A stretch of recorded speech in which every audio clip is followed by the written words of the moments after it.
अकबर बीरबल की कहानी तो आप लोगों ने सुना होगा, बहुत मशहूर कहानी है।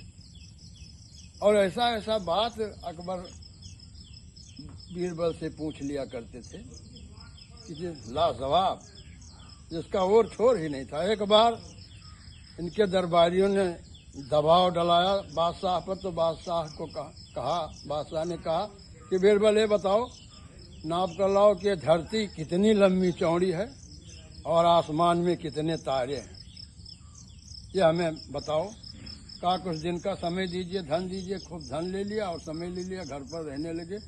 कुछ दिन बाद एक बहुत बड़ा रस्सा खूब लपेट करके लाए। 500 हाथ का रस्सा खूब लपेट लिया और लेकर चले आए, और एक 12 बर्ज लेकर चले आए और एक खूंटा। तो 12 बर्ज लेकर सब दरबार में जब पहुंचे तो बादशाह ने कहा, क्या तमाशा बना रखा है बीरबल? कहा आपने जो कहा था उसी का जवाब है।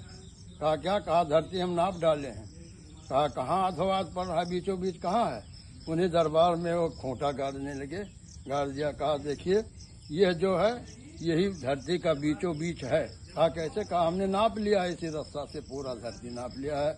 अगर किसी को विश्वास न पड़े तो खुद जाकर नाप ले। कहा ठीक। और कहा कि आसमान में कितने तारे हैं? कहा जितना इस 12 बर्ज के जो है रोवा है, यानी बाल हैं, जितना इसके शरीर में रोवा, इतना ही तारे हैं। अगर किसी को विश्वास नहीं है तो इसको गिन ले। अब कौन भैया जाए 12 बर्ज के रोवा गिने और के जाए कहा कि नहीं ठीक है तो धरती नापो। सबने कहा बादशाह ने कहा भैया आप लोग बताइए ठीक है। सबने हामी भर दिया कि हाँ बिल्कुल ठीक है, यही बीचों बीच है और जितना इसके बर्ज के रोवा है इतना ही तारे हैं। तो बीरबल से एक बार बादशाह ने और पूछा था कि बीरबल ये बताइए।